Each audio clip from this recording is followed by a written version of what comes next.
Hello, ladies and gentlemen. Hope all of you are fine. Good spirit. Okay. Am I visible to all of you? Audible as well? सुनाई दे रहा है, दिखाई दे रहा है, आ तो नहीं हो रहा? ओके, मैं बोर्ड पे लिखता हूँ, देखना दिख रहा है कि नहीं. सूफी एंड भक्ति मूवमेंट दिखाई दे रहा है सबको? मैंने लिखा है सूफी एंड भक्ति मूवमेंट. दिख रहा है आप लोगों को? सबको मूवमेंट दिख रहा है? किसी को मूवमेंट तो नहीं दिख रहा है यहाँ पे लिखा हुआ? फिर तो उसके दिमाग पे लॉकडाउन का गहरा असर हो रहा है इसका मतलब. ओके, सो क्लियर है भाई सब?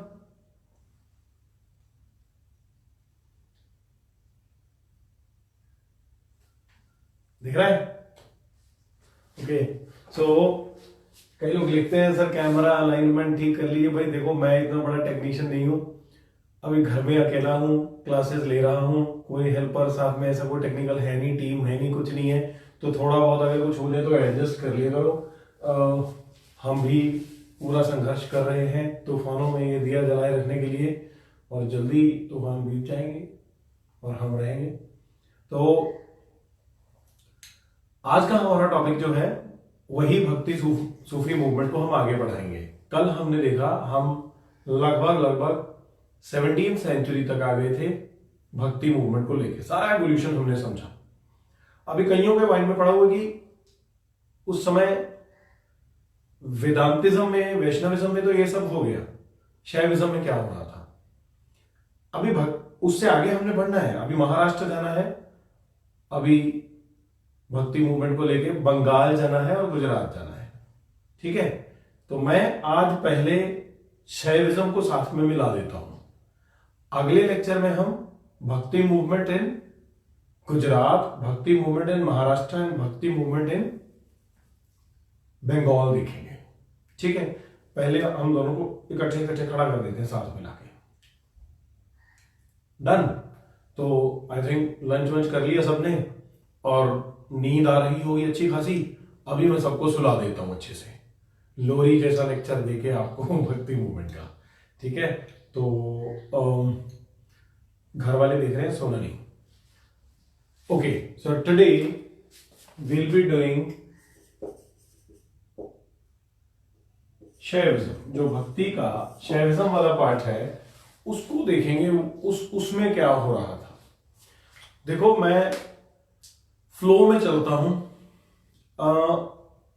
नायनार अलवर आपको क्लियर है? सबको क्लियर है ना? सबको क्लियर है? तो कल हमने अलवर्स के बारे में देखा था, आज नायनार्स के बारे में देखते हैं. कल हमने दिव्य प्रबंधन के बारे में देखा था, आज नायनार्स की थिरुमुरई के बारे में देखते हैं. अब दोनों कंटेम्परेरीली साउथ इंडिया से स्टार्ट होते हैं, नायनार्स एंड अलवर्स. नायनार्स का जो हुआ जैसे जैसे आगे बढ़े वो हम yesterday we have already seen that. Alvars का. Now let's go to Nayanars. Nayanars में क्या हुआ कि वही साउथ इंडिया में, तमिलनाडु में ये लोग भी प्रीच कर रहे हैं, रिसर्च कर रहे हैं. 11वीं सेंचुरी आते आते बड़ी डेवलपमेंट्स क्या हो चुकी थी 1000 से लेके 1100 के बीच में. इनका बड़ा ग्रंथ थिरुमुरई कंपाइल हो जाता है. यही थिरुमुरई ठीक दिव्य प्रबंधन की तरह आने वाली जनरेशन के लिए source of knowledge, source of information बनता है. थिरुमुरई के बारे में क्या कहा जाता है कि किस प्रकार से इसको कंपाइलेशन इसकी शुरू होती है. वैसे तो जो जो शैव सेंट थे साथ साथ में वो अपनी सब फिलॉसफी विचार लिखते गए हैं, लेकिन राजा राजा चोला जो है, राजा चोला किंग राजा राजा चोला का एक मंत्री था नंबी अंदर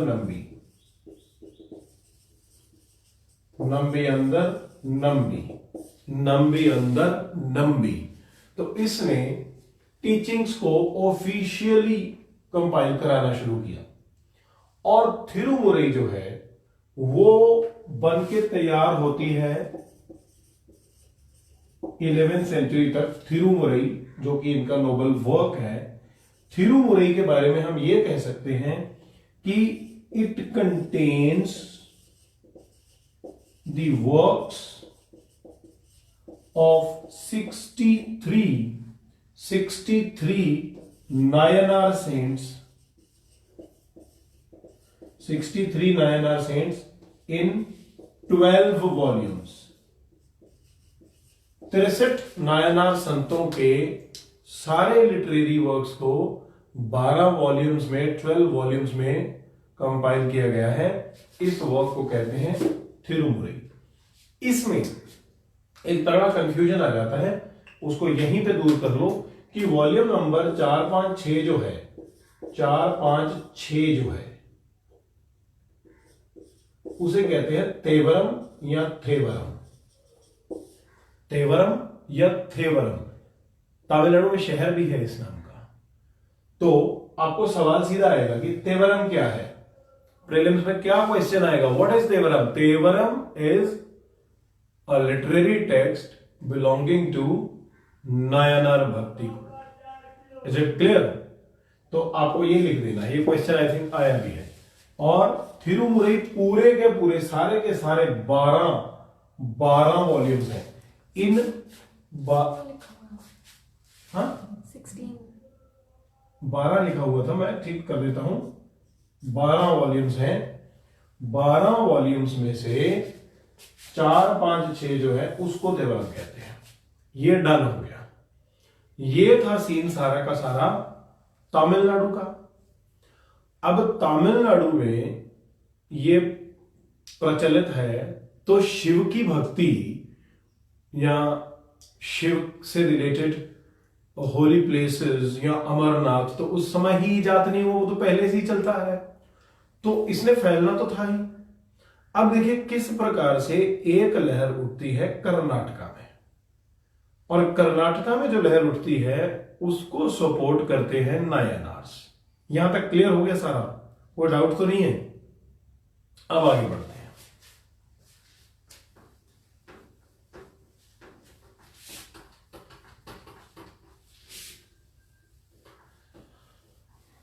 सबको विजिबल ऑडिबल तो होगा I think. Okay, now Karnataka में क्या होता है, कर्नाटक में भी शैविज्म का उत्थान चलता है, लेकिन वो जो कर्नाटक में आ रहा है वो नायनार मूवमेंट नहीं है, वो इससे कुछ डिफरेंट है। उसे हम कहते हैं शरण मूवमेंट, शरणा मूवमेंट, शरणा मूवमेंट। ये क्या करते थे ये लोग? ये वचन लिखते थे, वचनांश। शिव की प्रेज में वचन लिख के शिव की भक्ति करते थे। Is it clear? डन। अब इस मूवमेंट में जो कर्नाटक के एरिया में फैलने लगी, उस समय जो डायनेस्टी है कर्नाटक एरिया में, कालचुरी डायनेस्टी का रूल है। और बड़ी घटना तब घटती है जब कालचुरी किंग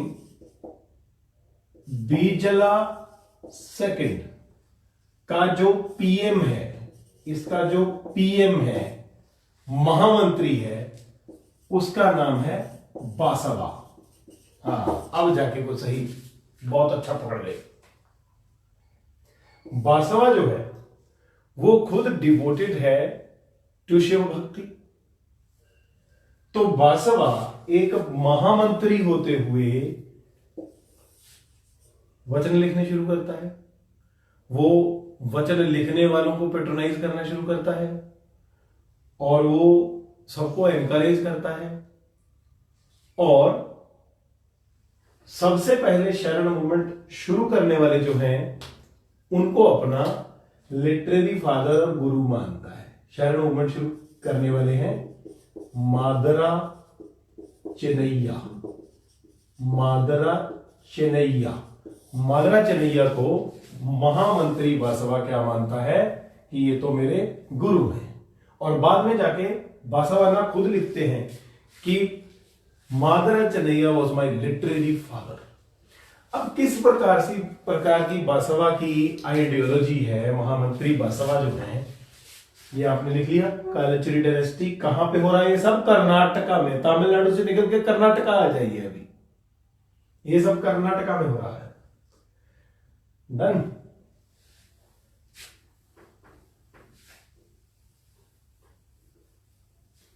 महामंत्री बसवा वहां पे अपने राज्य में एक अनुभवा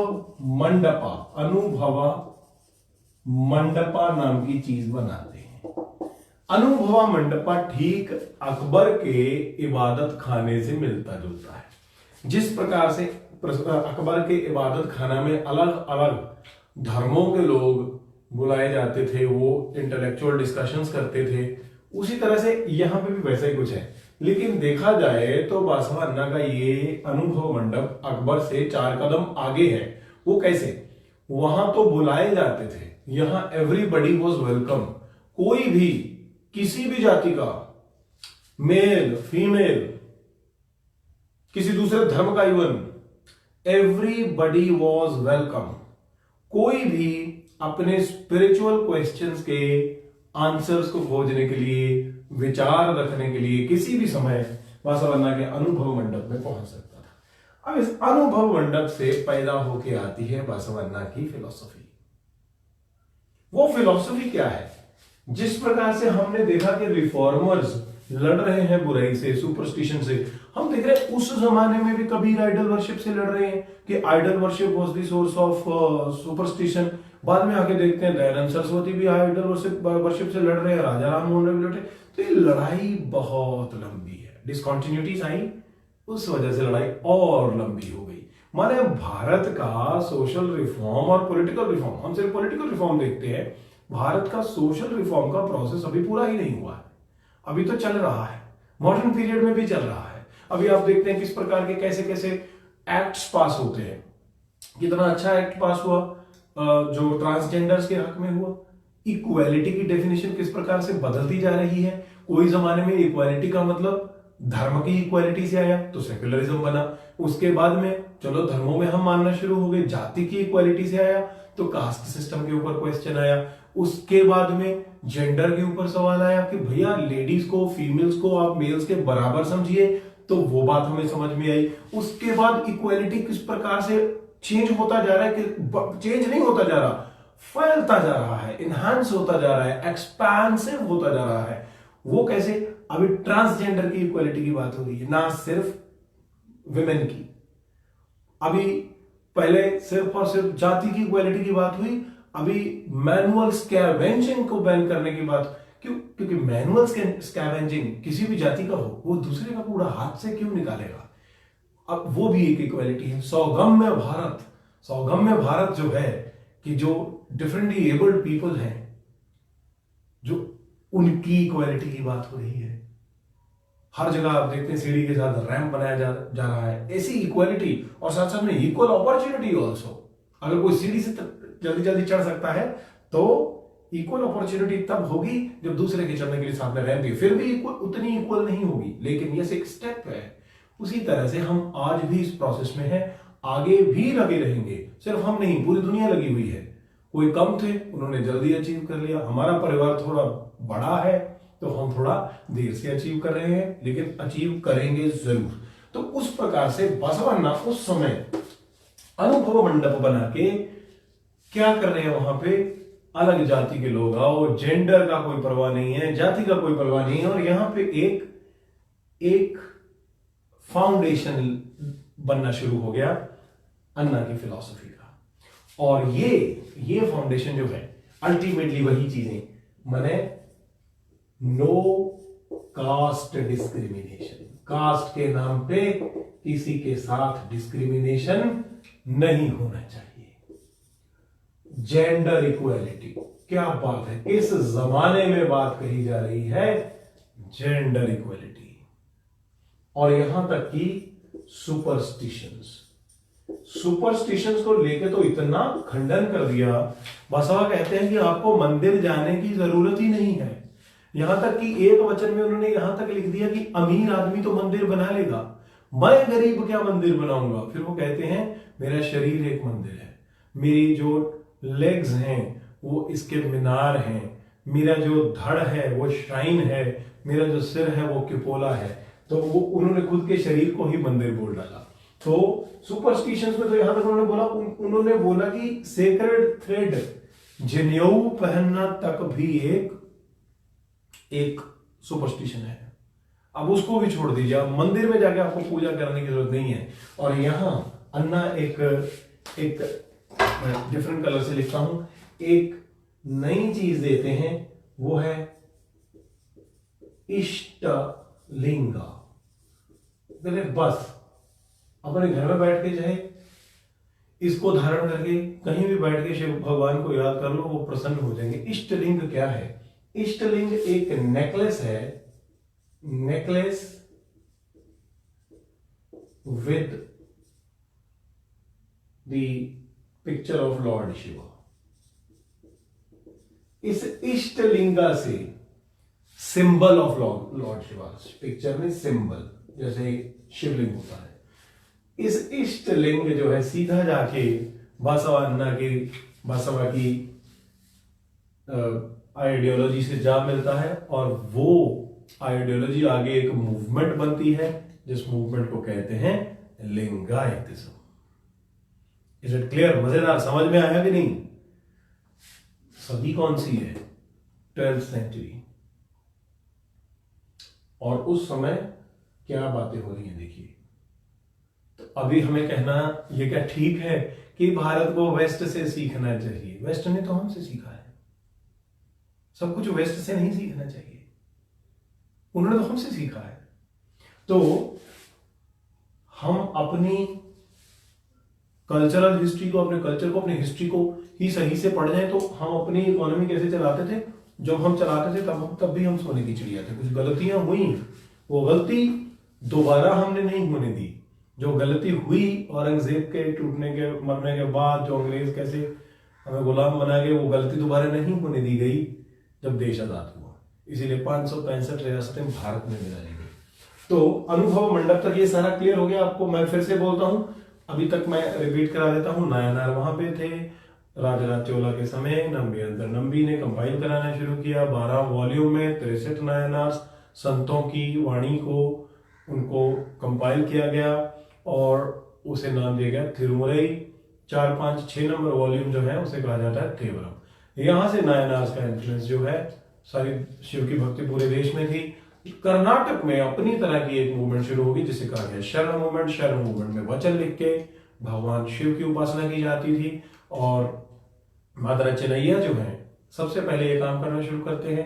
बाद में वचन लिख के शिव की उपासना करने को सपोर्ट कहां से मिलती है? उसी समय जो बिजला सेकंड के पीएम थे बासवा, उनसे मिलती है। बासवा खुद एक नई ही तरीके की आइडियोलॉजी के मालिक हैं। उन्होंने अलग ही तरीके की, नए तो नहीं कह सकता, अलग ही तरीके की आइडियोलॉजी के मालिक हैं। उन्होंने अनुभव मंडप बना दिया। अनुभव मंडप में बैठ के ये चर्चाएं होने लगी, लोग अपनी स्पिरिचुअल थॉट डिस्कस करने लगे। तो आपको पता है विचारों के आदान प्रदान से, आपने तो वर्ल्ड हिस्ट्री पढ़ा है, आप में से बहुतों ने पढ़ा है, विचारों के आदान प्रदान से तो रेनेसां आ गई थी, तो यहां भी तो एक तरह की रेनेसां आएगी ना। तो आई होगी रेनेसां कभी दुनिया में एक बार, भारत में तो बहुत बार आई है, इतनी बड़ी हिस्ट्री है।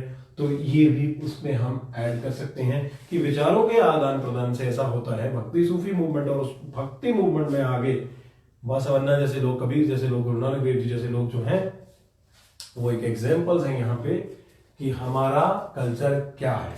अनुभव मंडप ने जन्म दिया अन्ना की एक नई थ्योरी को, वो है जो लॉर्ड ये सब caste discrimination, gender equality, superstition के खिलाफ। और इसको धारण करके आप इष्टलिंग को गले में धारण करिए, आपको किसी मंदिर जाने की जरूरत नहीं है, और इन चीजों का पालन करिए। ये सब अभी तक मैंने आपको बताया, कोई कंफ्यूजन तो नहीं है? समझ आ रहा है आप लोगों को? ओके, अब आगे चलते हैं। तो बासवा ने लिंगायतिज्म बना दिया।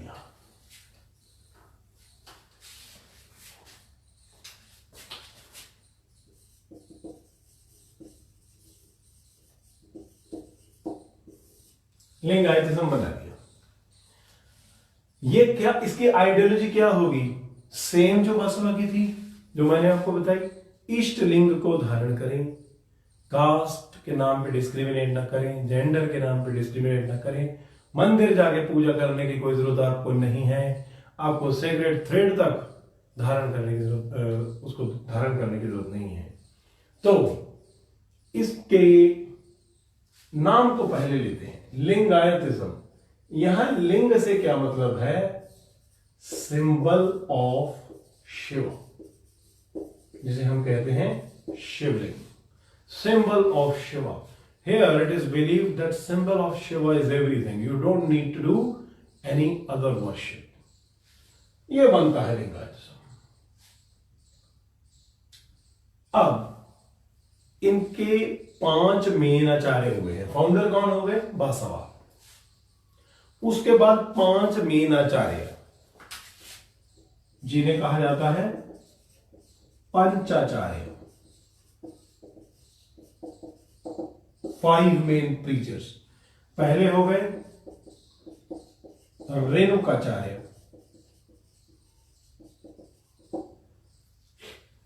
दूसरे हो गए दारुकाचार्य,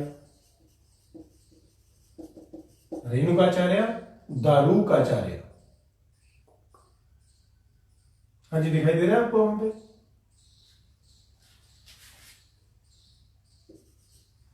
ठीक है।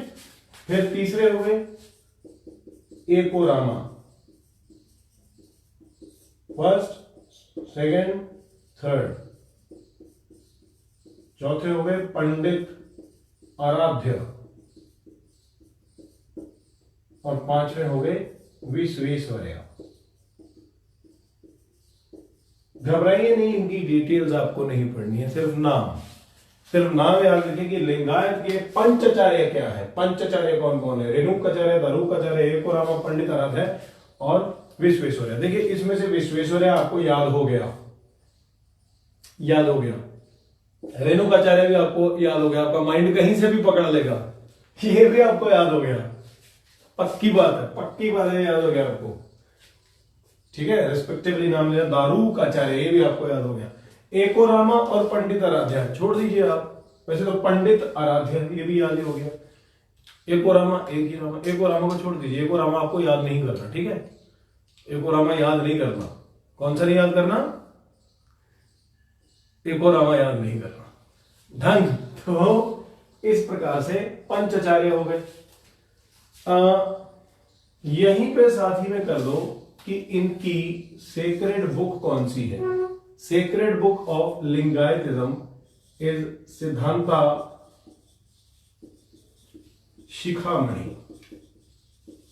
सिद्धांता शिखामणि क्या कहती है? वही जो सब लिंगायतिज्म कहता है। तो ज्यादा आपको चक्कर में पढ़ने की जरूरत नहीं है, सिद्धांता शिखामणि याद रखिएगा। डन।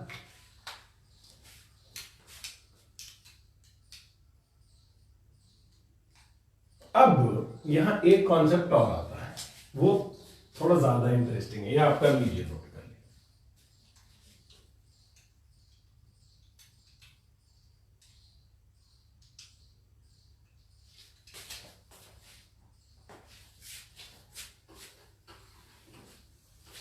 अभी हम कर्नाटक में ही घूम रहे हैं, वहां से आए नहीं।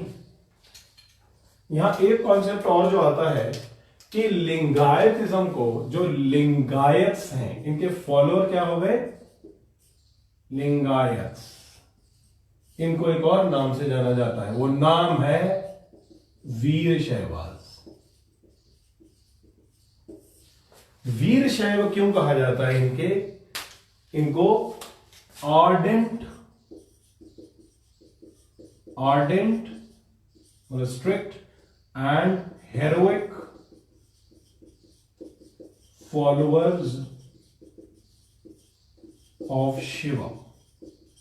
Ardent and heroic followers of Shiva. Done.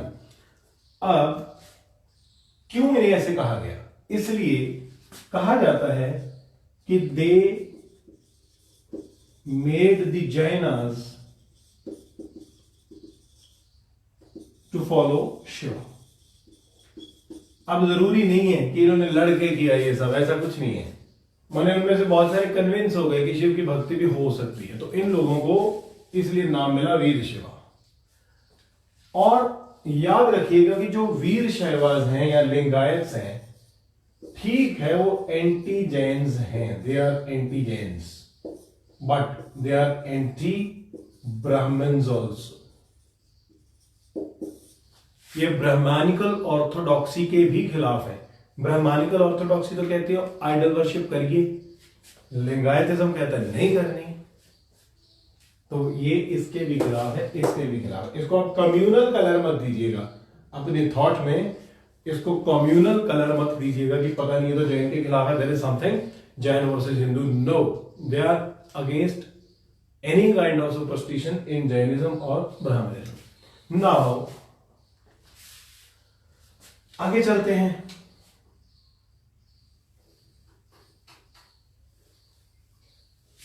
जब ऐसी बातें होने लगी कि बॉडी ही मंदिर है, मंदिर जाने की जरूरत नहीं है,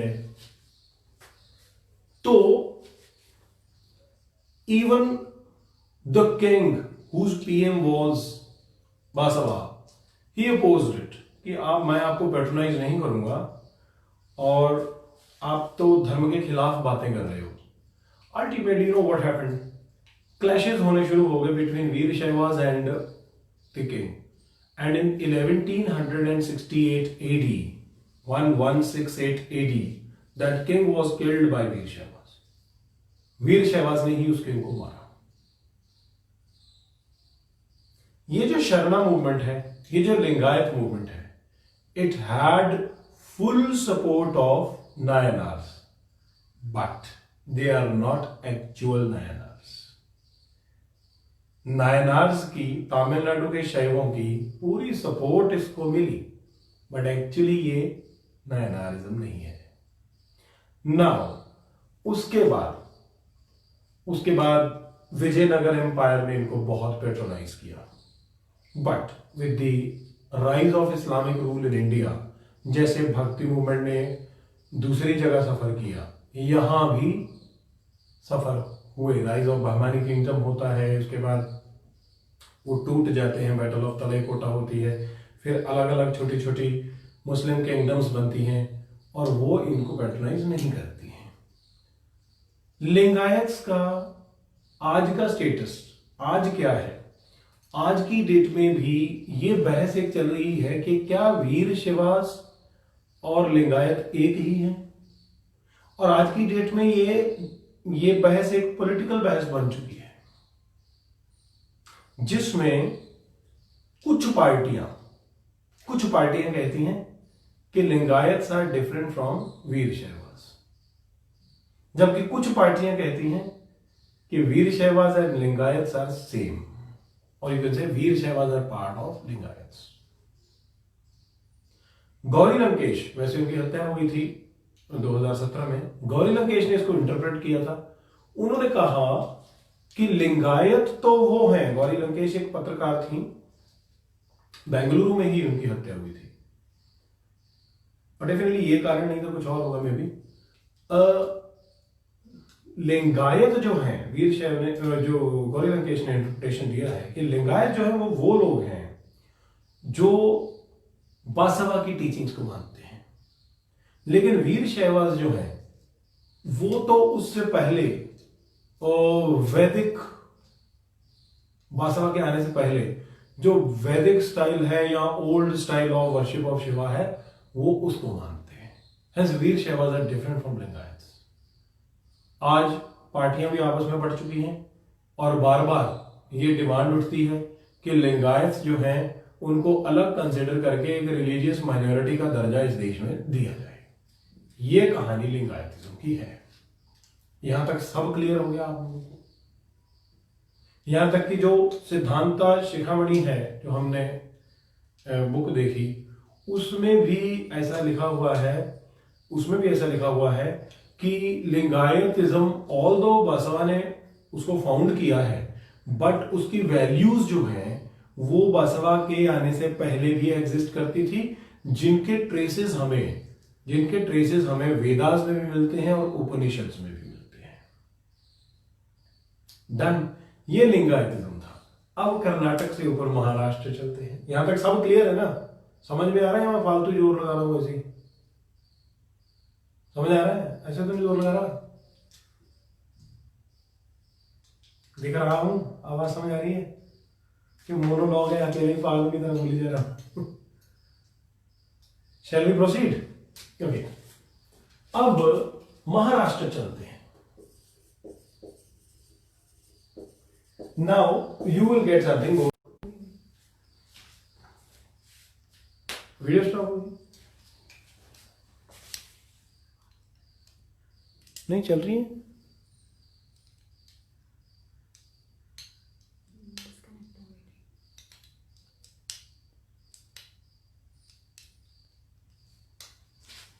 भाई सही है ना? दिखाई दे रहा है ना? मैं चल सकता हूं आगे? यहाँ स्टॉप हो चुकी है वीडियो। एक रिस्पॉन्ड कर दो, can you see me? Yes और no? Okay fine. So other people, some people, they watch from Odisha and Karnataka, Andhra, and so many from Kashmir. I'm really thankful to them. Keep the spirit high. That's why I'm thankful. तो ऐसे माहौल में spirit को जिंदा रखना बहुत जरूरी होता है। वैसे तो धर्म कहता है स्पिरिट अजर अमर है, बट अपने अंदर जो एक जोश है उसे बनाए रखना बड़ा जरूरी है। मैं कोशिश कर रहा हूँ उसे बनाए रखूँ आपके अंदर, उसे खत्म ना होने दूँ। आपको बहाना ना मिले कि क्लासेस बंद थी इसलिए पढ़ नहीं पाए, या क्लासेस तो चंडीगढ़ में थी इसलिए पढ़ नहीं पाए। ये कुछ दिन ऐसे चलेंगे और ऐसे ही चलना पड़ेगा। नाउ महाराष्ट्र चलते हैं। You will get something more interesting. Same period है, I am talking about 11th and 12th century.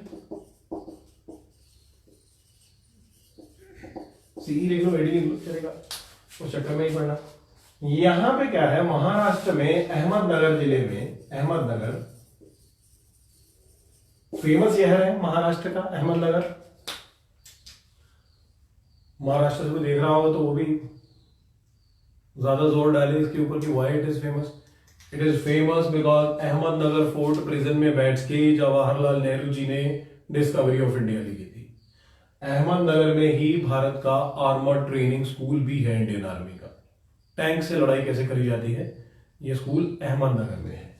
तो if I am not wrong, Shirdi is also there in Ahmednagar district. ये चेक करना पड़ेगा, ये वाला फैक्ट जो मैंने बोला है। तो अहमदनगर जिले में, और इतिहास में बड़ा नाम आता है अहमदनगर, अहमदनगर है ना। अहमदनगर पूरी किंगडम बन गई थी और मुगलों के साथ काफी देर युद्ध भी हुआ।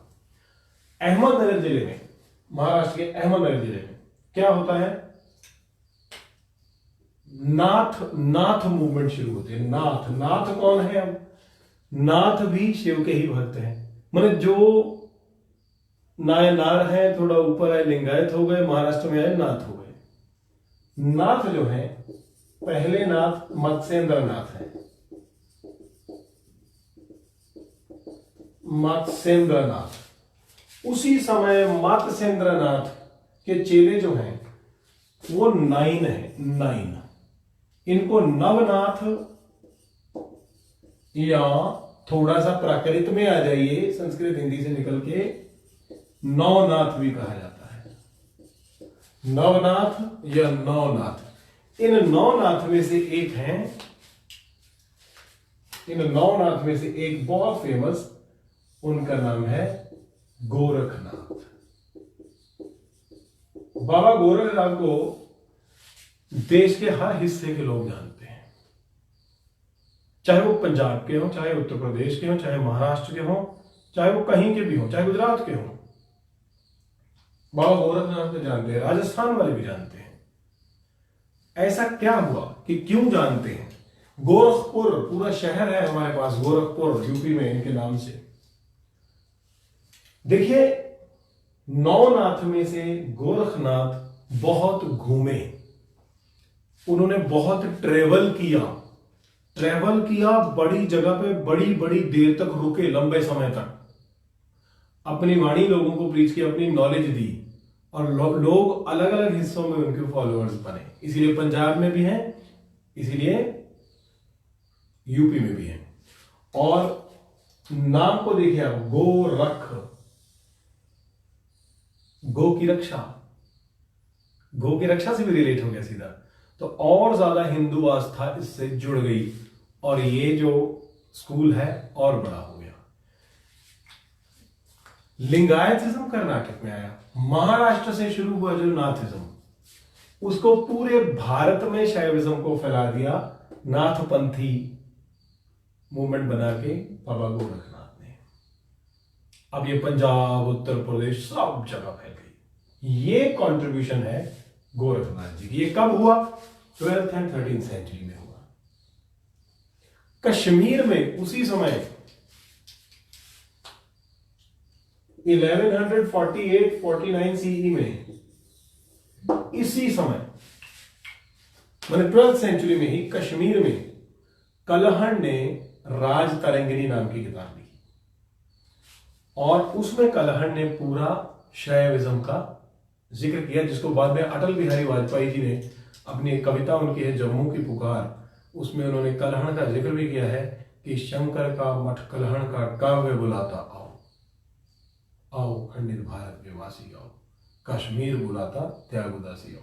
उसमें उन्होंने शंकर का मठ कलहण का काव्य, क्योंकि इसमें Raj Tarangini, I am writing the name again, Raj Tarangini by कलहणा,